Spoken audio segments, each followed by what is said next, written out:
Hi everyone and welcome back to GK today. So कैसे हैं आप सभी? Hope everyone is doing fine. यहाँ पे हम 1 एंड 2 अगस्त के करंट अफेयर डिस्कस कर रहे हैं, बट फर्स्ट लास्ट डे की करंट अफेयर्स का हम यहाँ पे वन टाइम रिवीजन कर लेते हैं and they are. So last हमने डिस्कस करा था निसार सैटेलाइट, उसे लॉन्च कर दिया गया है एंड उसी के रिस्पेक्ट में the geosynchronous satellite launch vehicle it is developed by which organisation, ISRO ने इसे डेवलप करा है और इसी के तहत निसार गया है जॉइंट कोलैब के साथ। The next is Prehavihar temple that was recently seen in news is a border dispute between which two countries. So recently temple हमने discuss करा था and disputed है South East Asian countries में and they are option number C Cambodia and Thailand. The next is what is the name of the new initiative that integrates traditional Gurukul scholars into modern research institutions like IITs? So हमने discuss करा था बिना किसी professional degree के आप IIT में जा सकते हैं स्किल डेवलपमेंट के लिए, लेकिन उसके लिए आपके पास शास्त्र का ज्ञान होना चाहिए and that scheme is option number B Setu Bandh Vidwan Yojana by the ministry of education. The next is what is the name of the anti-terror operation launched by the Indian Army that led to the elimination of the Pahalgam attack mastermind? And last हमने discuss करा था and that is option number B Operation Mahadev. What is the name of the treaty signed between Australia and the UK for nuclear powered submarine cooperation July 2025? So basically AUKUS जो members है उनके between यह treaty sign हुई है and that is Geelong, जिसके तहत nuclear powered submarine को बनाएगा कौन कौन? UK, Australia and USA, America first policy के तहत. The next is which country has launch its most powerful conventional bomb the Gazap and इसे रिसेंटली लॉन्च करा है टर्की ने. Sparsh that is system for pension administration Raksha is an initiative of which ministry? So यह आता है option number C ministry of defence के तहत. The next is नापने waterfall that was recently seen in news is located in which state? So Maharashtra में यह located है. Who won the Women's Chess World Cup 2025 and recently इसे जीता है दिव्या देशमुख ने. The next is certain that is Indian Computer Emergency Response Team is a functional organization of which ministry? So ये function करता है ऑप्शन नंबर ए के तहत that is Ministry of Electronics and Information Technology. The next is which state government has launched the youth stipend scheme in July 2025 and that is option number A Madhya Pradesh. The next is which state government has launched a plantation drive to plant 2.5 crore saplings in one day under the Haryalu mission in July 2025. So recently Haryalu mission यह launch करा है राजस्थान सरकार ने जिसके तहत planting का target बनाया गया है. राइट, चलिए स्टार्ट करते हैं आज का सेशन एंड आज जो टॉपिक हम डिस्कस करने जा रहे हैं प्रलय मिसाइल को हम डिस्कस करेंगे. रिसेंटली इसका टेस्ट सक्सेसफुली हुआ है, किसने किया, कहाँ पे किया, उसके बारे में हम जानेंगे.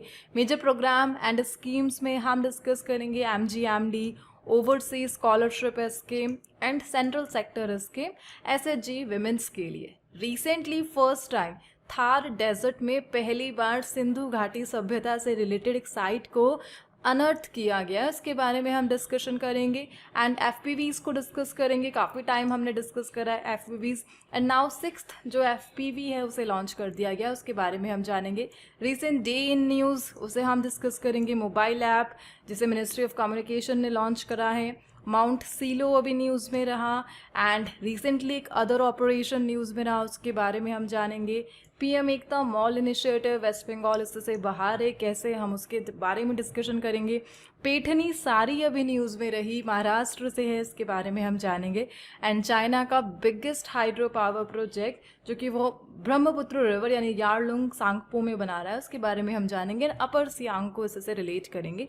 एंड रिसेंटली जो हाईलाइट में चल रही दैट इज़ रामसर, इसकी डिटेल्स को हम डिस्कस करेंगे, क्या नई अपडेट यहाँ पर आए हैं. राइट, सो सारे नेम सुनकर आपको टफ लग रहा होगा बट जैसे हम धीरे धीरे डिस्कस करेंगे सब क्लियर हो जाएगा, बट उसके लिए लास्ट तक सेशन देखना पड़ेगा. स्टार्ट करते and the first one. The first is what is the title of the resolution introduced by India at Ramsar COP15 held in Zimbabwe? So we all know recently COP15 host की गई, कहाँ पर? Zimbabwe में, Victoria fall में. And यहाँ पर भारत द्वारा एक प्रस्ताव को पेश किया गया और उसका टाइटल आपसे यहाँ पर पूछा जा रहा है and that is option number C promoting sustainable lifestyles for the wise use of wetland. यहाँ पर यह टाइटल रहा हमारे द्वारा प्रस्तावित एक प्रस्ताव का जिसे हमने पेश करा है कहाँ पर, रामसर कॉप 15 में। एंड द पॉइंट इज जितने भी रामसर कन्वेंशन के मेंबर नेशन है और ग्रुप ऑर्गेनाइजेशन है, सब ने हमारे इस प्रस्ताव को अपना फुल सपोर्ट यहाँ पर दिया है। एग्जैक्टली यहाँ पर सम 172 रामसर मेंबर है एंड 6 ऑर्गेनाइजेशन पार्टनर है जो कि रामसर कन्वेंशन की मेंबर ऑर्गेनाइजेशन है एंड 172 मेंबर नेशन है रामसर कन्वेंशन के। So eco friendly lifestyle for wetland conservation, ये हमारा प्रस्ताव रहा और फुल सपोर्ट हमें यहाँ पर मिला इसे अप्लाई करने के लिए। ओवरऑल हम डिस्कस करेंगे रामसर कॉप 15 को कौन होस्ट कर रहा है। We all know Victoria fall Zimbabwe में इसे होस्ट किया जा रहा है, हर 3 साल में इसे होस्ट किया जाता है। 2000 यानी कॉप 14 उसे किसने होस्ट करा उसके बारे में हम जानेंगे। कॉप 15 की थीम क्या रही, कॉप 14 की थीम क्या थी उसके बारे में हम जानेंगे। एंड रामसर वर्ड से रिलेटेड जो कॉमन क्वेश्चन है उन्हें हम डिस्कस करेंगे, जो काफ़ी टाइम हम करते हैं, एज अ रिवीजन हम डिस्कस करेंगे।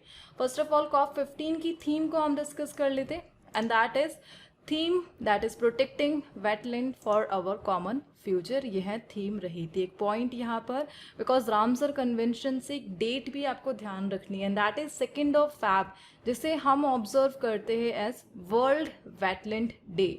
सो world wetland day and COP जो रामसर से रिलेटेड है, इन दोनों की जो थीम होती है वो सेम होती है। सो इस बार 2025 में 2 फैब की जो थीम थी that is also protecting wetlands for our common future. That's why ये थोड़ा नोन लग रहा है, बिकॉज लास्ट हमने इसे डिस्कस करा था जब हम 2 फैब को डिस्कस कर रहे थे, राइट। एंड कॉप 14 को किसने होस्ट करा था, सो इसे हाइब्रिड मोड में होस्ट किया गया था। एग्जैक्टली चाइना ने इसे होस्ट करा था वुहान में एंड वर्चुअली जिनेवा में इसे होस्ट किया गया था। कॉप 14 2022 में इसे होस्ट किया गया था एंड इसकी थीम क्या रही थी, बिकॉज कॉप अभी न्यूज़ में है जो कि रामसर से associated and that is wetland action for people and nature. Hope आपको यहाँ पर थीम याद हो चुकी है कॉप 14 की एंड कॉप 15 की, एंड डे भी आपको याद यहाँ पर हो चुका है। इंडिया के रिस्पेक्ट में कुछ क्वेश्चन हम यहाँ पे डिस्कस कर लेते। फर्स्ट, क्या इंडिया का कोई रूल है रामसर कन्वेंशन से एसोसिएटेड या वेटलैंड प्रोटेक्शन से associated? Yes there is and that is India's wetland rules 2010, जो कि वेटलैंड कंजर्वेशन के लिए गाइडलाइन है जिसे 2010 में लाया गया था। एक क्वेश्चन ये पूछा जाता है कि क्या यह रामसर कन्वेंशन ने बनाया है इंडिया के साथ मिलकर? सो प्लीज़ नहीं, ऐसा नहीं है। रामसर कन्वेंशन का कोई रोल नहीं है। बेसिकली हमारी एक मोरल ड्यूटी है यह, और बेसिकली रामसर जो वेटलैंड साइट्स है उनके प्रोटेक्शन के लिए इंडियन गवर्नमेंट ने 2010 में इस रूल को जारी किया था एंड रामसर कन्वेंशन से यह एसोसिएटेड नहीं है। रामसर कन्वेंशन हम सब जानते हैं 1971 में इसे बनाया गया था। डेट कौन सी थी? 2 फरवरी को। रामसर सिटी में, जो कि किस कंट्री से एसोसिएटेड है, उस कंट्री का नाम आप बता दीजिए जहाँ पर रामसर कन्वेंशन को अपनाया गया था। Hope this question is also clear.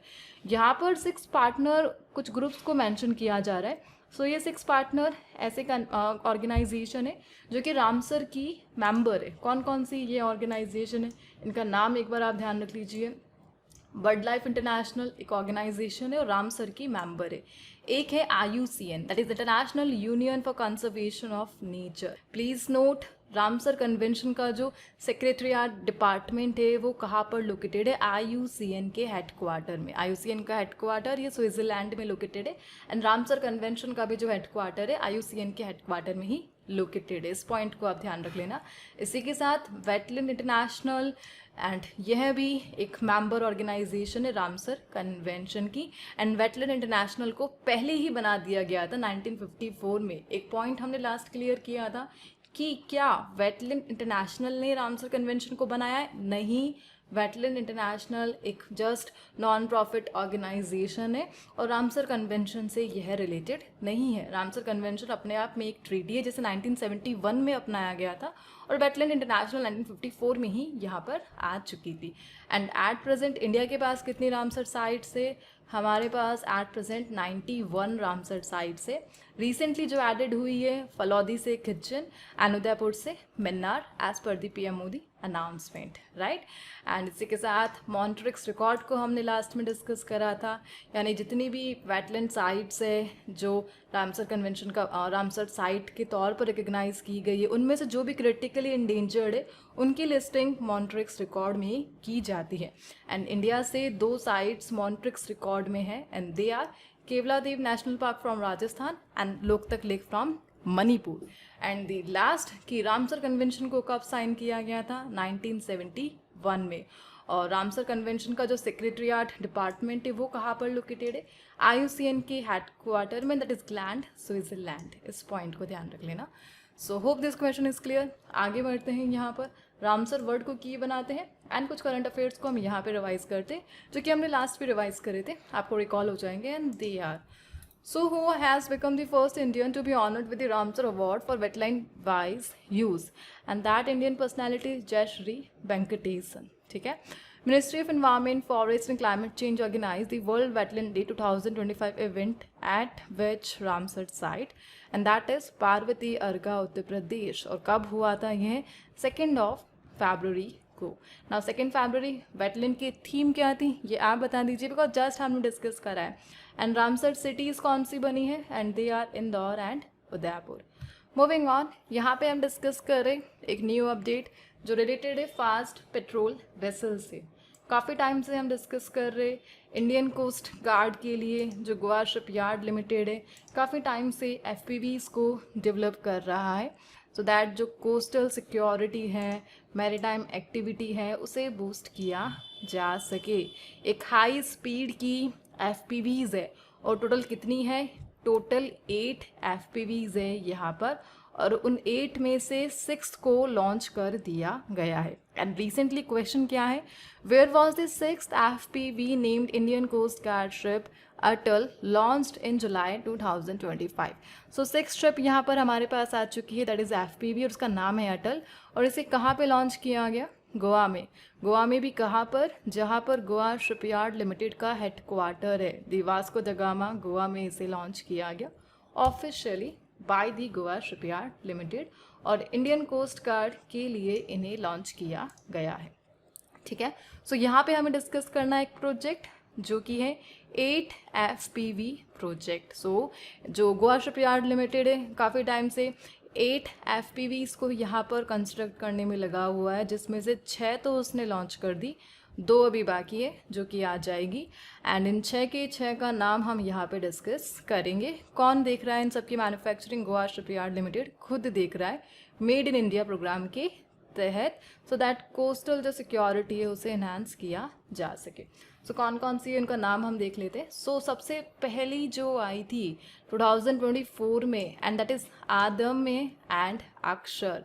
काफ़ी टाइम से हमने ये नाम सुना है, आदम्य एंड अक्षर। सो FPV प्रोजेक्ट की जो फर्स्ट शिप लॉन्च की गई थी वो आदम्य एंड अक्षर है, और सबसे पहली जो कमीशन हुई है वो कौन सी है, प्लीज़ नोट दैट इज़ आदम्य। इन 6 को केवल लॉन्च किया गया है, और इन 6 में से केवल 1 को अभी तक कमीशन किया गया, और वो 1 कौन सी है, आदम्य FPVs, बाकी सबको केवल लॉन्च किया गया। सेकेंड है अक्षर, उसके बाद 2025 जनवरी में आया था अमूल्य एंड अक्षय। उसके बाद आया था 2025 जून में आंचल जो कि 5th शिप थी, एंड रिसेंटली जो 6th आ चुकी है, एंड दैट इज़ अटल, जिसके लिए इस क्वेश्चन को फ्रेम किया गया है। एंड होप आपको 8 FPVs जो प्रोजेक्ट है वो क्लियर हो चुका है। कौन देख रहा है, गोवा शिपयार्ड लिमिटेड, और किसके लिए, इंडियन कोस्ट गार्ड के लिए। चलिए आगे बढ़ते हैं, यहाँ पे कुछ डिटेल्स को हम डिस्कस करते हैं जो कि कोस्ट गार्ड से ही एसोसिएटेड है, and they are. So NTPC Simhadri India's first coastal based thermal power plant, यह किस स्टेट में लोकेटेड है, and that state is Andhra Pradesh में यह लोकेटेड है। सो फर्स्ट FPV का नाम आपसे पूछा जा रहा है जैसे कमीशन कर दिया गया इंडियन कोस्ट गार्ड में, एंड दैट इज आदम्य, अभी हमने डिस्कस करा। नडल्स, ये टर्म अभी न्यूज़ में रही थी, थिरुवनंतपुरम केरला में काफ़ी अमाउंट में से देखा गया था। और क्या है यह, टाइनी प्लास्टिक पैलेट्स है यह। What is the name of the initiative launched by the Indian Coast Guard to protect olive ridley turtles in Odisha? और इसके लिए जो ऑपरेशन आया था, that is Operation Olivia. The next is the government has launched an initiative to build climate resilient coastal fishermen villages under which scheme, and यह जो launch किया गया दैट इज प्रधानमंत्री मत्स्य संपदा योजना, ठीक है। सागर कवच एक्सरसाइज इंडियन कोस्ट गार्ड ने कहाँ पे ऑर्गेनाइज की? वेस्ट बंगाल में। एंड अगेन यहाँ पर 2 फास्ट पेट्रोल वेसल्स को हम डिस्कस कर रहे, that is Amulya and Akshay. किस शिपयार्ड ने इसे लॉन्च करा है? We all know that is Goa shipyard limited. चलिए आगे बढ़ते दी नेक्स्ट वन। एक मिसाइल को हम डिस्कस कर रहे हैं जिसका नाम है प्रलय मिसाइल। एग्जाम में जो क्वेश्चन आता है मिसाइल से, अदर जितने भी डिफेंस इक्विपमेंट हैं इनका टेस्ट कहाँ पे हुआ है और किसने किया है, अगर कोई प्रोजेक्ट है तो किस प्रोजेक्ट से यह एसोसिएटेड है, यही क्वेश्चन यहाँ पे पूछे जाते हैं। So question is the Pralay missile is developed by which organisation. So इसे किस ऑर्गेनाइजेशन ने डेवलप करा है? एंड दैट इज DRDO ने इसे बनाया है, defence research and development organisation. और यहाँ पे सक्सेसफुल इसका टेस्ट कहाँ पे किया गया? Doctor APJ Abdul Kalam island, जो कहाँ पर लोकेटेड है? उड़ीसा में। 28 एंड 29 जुलाई का इसको सक्सेसफुली टेस्ट यहाँ पर हो चुका है। प्लीज़ नोट, यह made in India quasi ballistic missile है और DRDO के थ्रू इसे डेवलप की गई है। मोबाइल लॉन्च कैपेबिलिटीज़ है इसके पास और इसकी जो रेंज है 150 से 500 किलोमीटर की है यहाँ पर।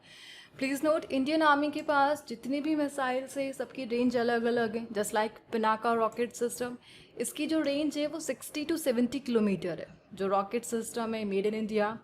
देन उसके बाद जो लार्ज डिस्टेंस है जस्ट लाइक 250 से 350 किलोमीटर, उसके लिए हमारे पास जो मिसाइल है पृथ्वी मिसाइल है, जिन्हें लॉन्च जो भी लॉन्चर है उससे लॉन्च कर दिया जाता है 250 से 350 किलोमीटर। और 60 से 70 के लिए हमारे पास पिनाका है। सो मिडल जो रेंज है उसके लिए कौन सी है? एंड दैट इज़ प्रलय मिसाइल। इवन प्रलय के अलावा प्रहर, शौर्य, ये सब जो भी मिसाइल सिस्टम है ये 70 से 250 किलोमीटर की रेंज को कवर करेगी। सो हर एक रेंज को कवर करने के लिए इंडियन आर्मी के पास हर एक टाइप की मिसाइल यहाँ पर अवेलेबल है। ओवरऑल एक लास्ट प्रोग्राम दैट इज़ पृथ्वी, अग्नि, आकाश, त्रिशूल एंड नाग, ये सब मिसाइल है और इंडिया के एक प्रेस्टिजियस प्रोग्राम का पार्ट है दैट इज़ IGM-TP। चलिए आगे बढ़ते हैं। ये क्वेश्चन आपको क्लियर हो चुका है।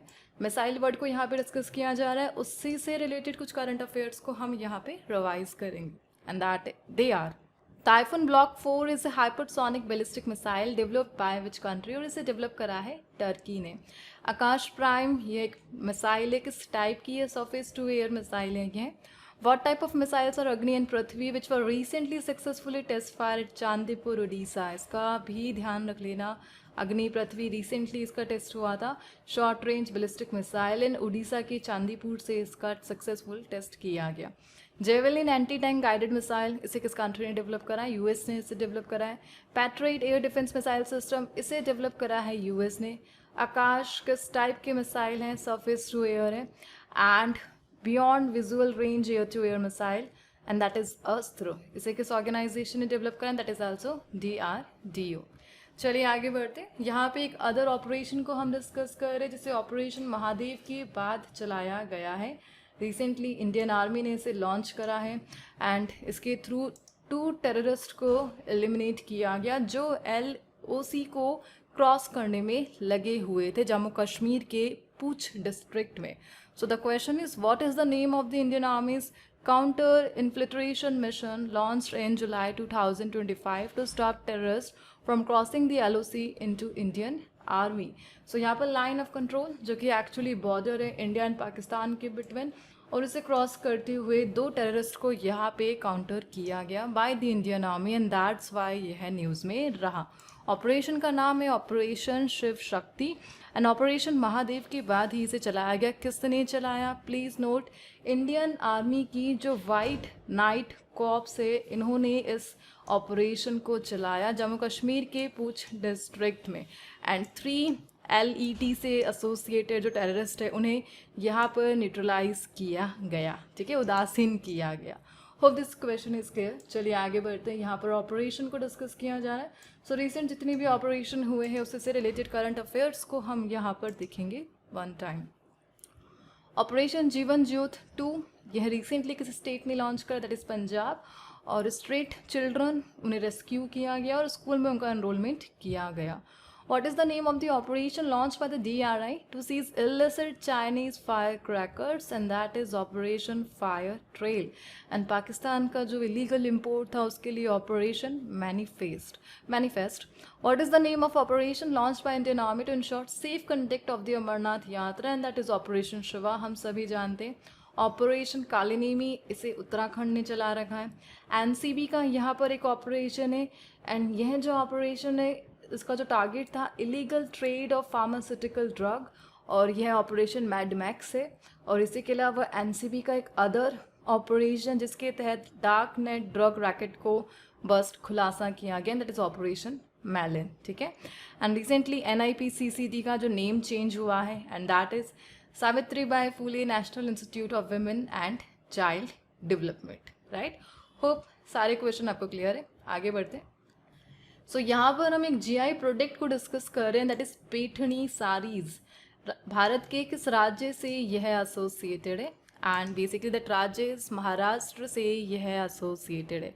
So recently Paithani saris from Maharashtra, इन्हें रिकग्निशन मिला है. PM मोदी ने खुद इन साड़ीज़ की प्रशंसा करी है मन की बात रेडियो प्रोग्राम में. सो लास्ट 31 जुलाई यहाँ पे रहा, मन की बात प्रोग्राम न्यूज़ में रहा, एंड पैठणी साड़ीज़ को यहाँ पे अप्रिशिएट किया गया by the PM Modi, and that's why यह न्यूज़ में रही. सो महाराष्ट्र में इस साड़ी को महावस्त्र के नाम से भी जाना जाता है, एंड हाथ से बनाई जाती हैं. Silk and gold zari type है यह बेसिकली इन साड़ीज़ का, और GI टैग इन्हें 2010 में ही मिल चुका था, एंड रिसेंटली न्यूज़ में नहीं. सो सिंपली आपको ध्यान रखना है महाराष्ट्र से यह एसोसिएटेड है.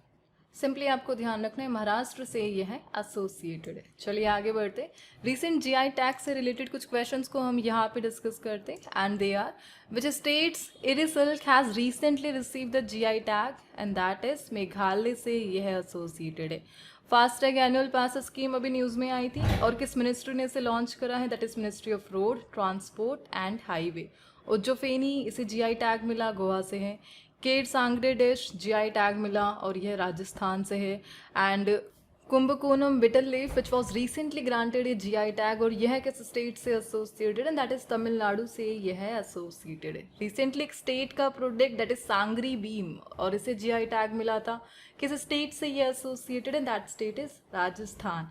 एंड शहनाई हम सभी जानते हैं GI टैग इसे ऑलरेडी मिल चुका है, और किस स्टेट को ऑफिशियली शहनाई के लिए GI टैग से रिकग्नाइज किया गया, and that state is Uttar Pradesh. चलिए आगे बढ़ते. The next one. सो यहाँ पे हम डिस्कस कर रहे, काफ़ी टाइम से न्यूज़ में चल रहा है, चाइना का बिगेस्ट हाइड्रो पावर प्रोजेक्ट जो ब्रह्मपुत्र रिवर पर बनाने जा रहा है चाइना, एंड उसकी डिटेल यहाँ पे हम डिस्कस करें. The question is which country has launched construction of hydro power project on the Yarlung Tsangpo river in Tibet. So basically कौन बना रहा है, and we all know China यह बना रहा है. एट टाइम चाइना का सबसे बड़ा जो हाइड्रो पावर प्रोजेक्ट है, इवन वर्ल्ड का सबसे बड़ा hydro power project, and that is 3 George's dam, और चाइना का है यह.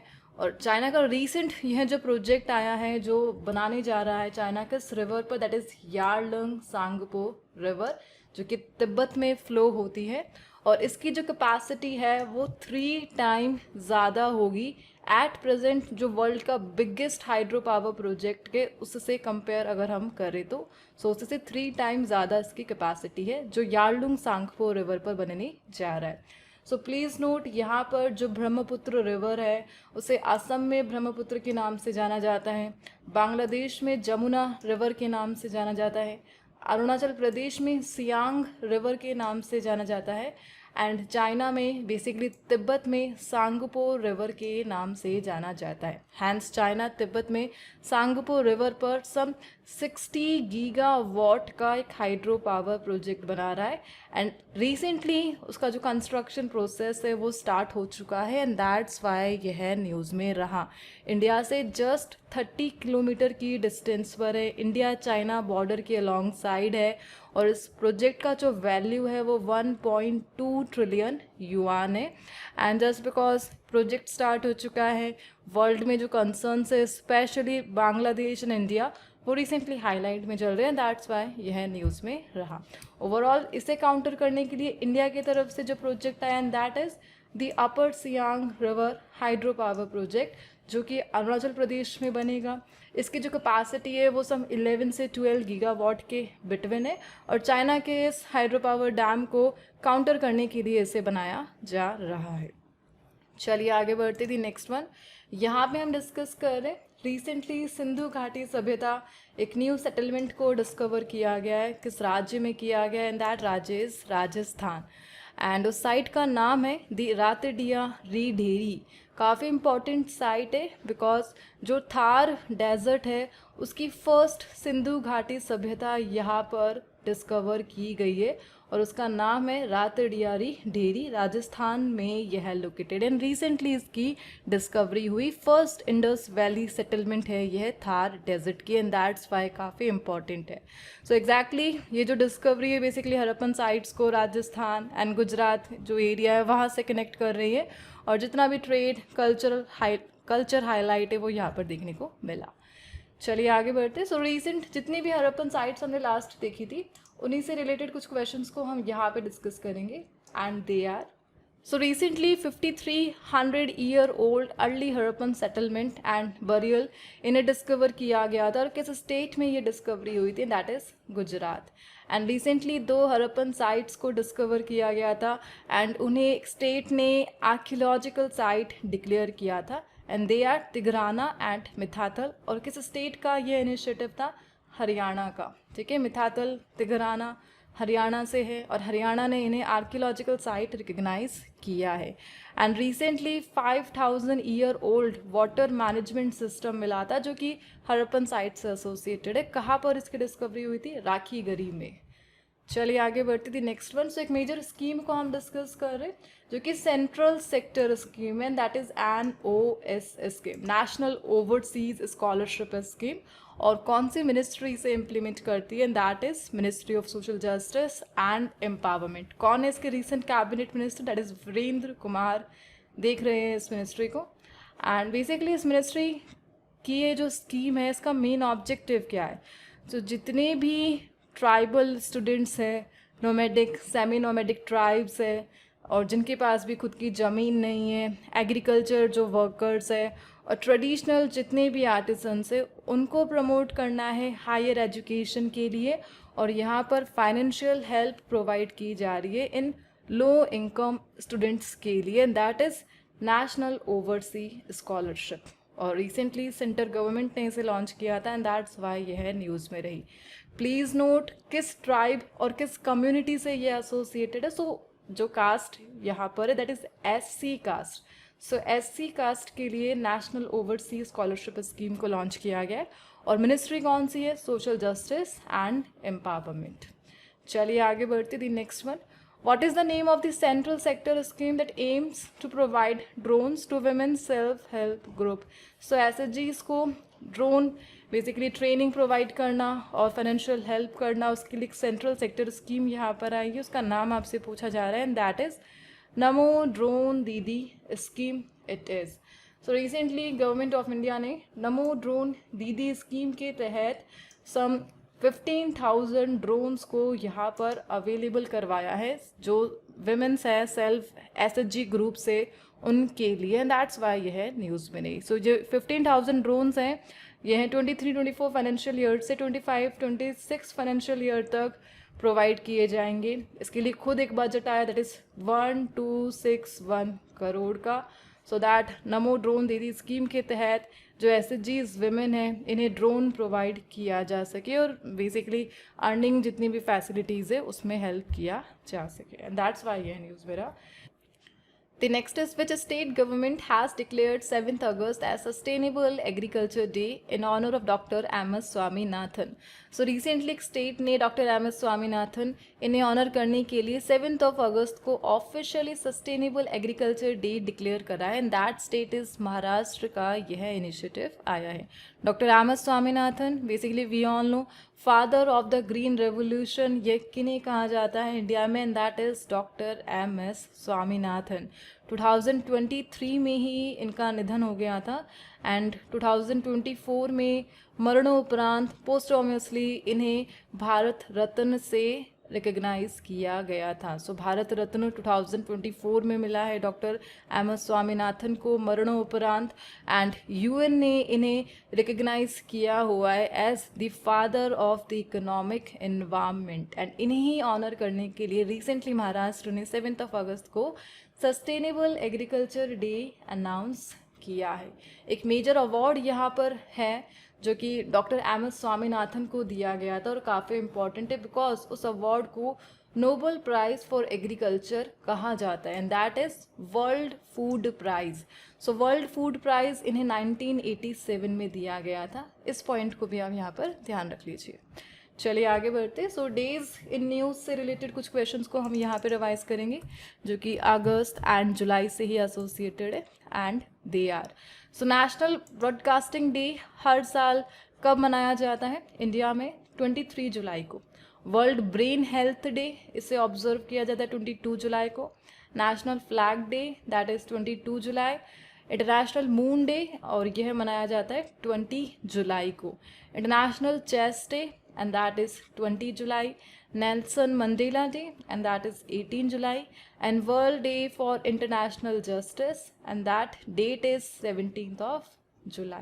ठीक है, आगे बढ़ते। The next one. What is the name of the mobile app launched by the Ministry of Communications to combat telecom related fraud? सो एक ऐसे मोबाइल ऐप को रिसेंटली लॉन्च किया सो दैट जितनी भी टेलीकॉम रिलेटेड फ्रॉड है उनसे ही निपटा जा सके, एंड दैट मोबाइल ऐप है संचार साथी। प्लीज़ नोट, इसे किसने लॉन्च करा है? कम्युनिकेशन मिनिस्टर ने इसे लॉन्च करा है। मिनिस्ट्री ऑफ कम्युनिकेशन के तहत यह आता है, एंड एट प्रेजेंट कौन है communication minister? That is Jyotiraditya Scindia. इनके पास है 2025 में मिनिस्ट्री ऑफ कम्युनिकेशन, एंड इन्होंने ही लॉन्च करा है संचार साथी को। बेसिकली इस ऐप को जैन में ही इंट्रोड्यूस कर दिया गया था, लेकिन डेवलपमेंट में था, एंड फाइनली इसे लॉन्च कर दिया गया है। ओवरऑल टेलीकॉम सेक्टर से यह एसोसिएटेड है। Moving on the next one, mount silo that was recently seen in news is located in which country? So recent जो माउंटेन अभी न्यूज़ में रहा, प्लीज़ नोट इसमें कोई भी एरप्शन अभी नहीं हुआ है। फिर ये न्यूज़ में क्यों रहा? बिकॉज क्लाइमेट चेंज यहाँ पर काफ़ी हो रहा है। माउंट सीलो, और यह लोकेटेड है टर्की में। टर्की का सेकंड हाईएस्ट पीक है यह, एंड सिलोसेट माउंटेन नेशनल पार्क का यह पार्ट है। ग्लोबल वार्मिंग के कारण, क्लाइमेट चेंज के कारण लास्ट 40 ईयर्स में अपनी 50% ऑफ द आइस यह खो चुका है। इसका जो बर्फ़ है, आइस है, वो पिघल रहा है, एंड दैट्स वाई यह अभी न्यूज़ में रहा। ओवरऑल टर्की में यह एसोसिएटेड है। टर्की इसकी कैपिटल अंकारा है। And the most common question, एक ऐसी कंट्री जो यूरोप और एशिया दोनों में आती है, कौन सी है? टर्की है, और बॉस्फोरस स्ट्रेट से यह सेपरेटेड है। Moving on the next one. So एक मेन स्कीम को हम यहाँ पे डिस्कस कर रहे, and that is PM Ekta mall. और बेसिकली पीएम एकता मॉल में स्टेट्स का जो ऑफिशियल रजिस्ट्रेशन है वो यहाँ पर कंप्लीट हुआ है, एंड दैट्स वाई यह न्यूज़ में रहा। सो किस इनिशिएटिव का यह पार्ट है और इसका मेन ऑब्जेक्टिव क्या है? ऑब्जेक्टिव क्या है इसका पहले हम वो डिस्कस कर लेते, and that is promote and sell one district one product and GI tagged product. So government of India ने यूनियन बजट 2023-24 में इस स्कीम को लॉन्च करा था, that is PM Ekta mall initiative. So government of India ने काफ़ी सारे states को एकता मॉल को इनिशिएट करने के लिए जो अप्रूवल है वो दे दिया है, और जो फंड है वो अलोकेट कर दिया है, एंड दैट्स वाई यह न्यूज़ में रहा। सो सम 27 स्टेट्स को यहाँ पर सेंटर से परमिशन मिली है एकता मॉल को बनाने के लिए। इस मॉल में जो पर्टिकुलर स्टेट है अपने जीआई जो भी प्रोडक्ट्स हैं उन्हें सेल कर सकते हैं। वन डिस्ट्रिक्ट वन प्रोडक्ट, यहाँ पर इस इनिशिएटिव को अपनाया जाएगा। And the important point, in 27 states में वेस्ट बंगाल इंक्लूडेड नहीं है। सो वेस्ट बंगाल को अभी तक परमिशन नहीं मिली है पीएम एकता मॉल के लिए। ओवरऑल कब कौन से बजट में इसे इंट्रोड्यूस किया गया था 2023-24 में, एंड यहाँ पर सबसे ज़्यादा फंड किसे मिला है, उत्तर प्रदेश को मिला है यहाँ पर पीएम एकता मॉल को बनाने के लिए सम 370.25 करोड़ का, आगरा, लखनऊ एंड वाराणसी में। एंड मिनिस्ट्री का जो टोटल बजट है वो 4796 करोड़ है पीएम एकता मॉल को बनाने के लिए ओवरऑल इंडिया में, एंड दैट्स वाई यह अभी न्यूज़ में रहा। सो आज इस सेशन को हम यहाँ पे एंड करते हैं, एंड आज जो टॉपिक है आपके लिए क्विज के लिए वो रिलेटेड है प्रोडिक्ट इन न्यूज़ रिलेटेड जितने भी करंट अफेयर्स हमने लास्ट डिस्कस करे थे। सो इनका आंसर आपको कमेंट बॉक्स में प्रोवाइड करना है, एंड हम मिलते हैं नेक्स्ट सेशन के साथ। For more information you can check the description box, and thank you for watching.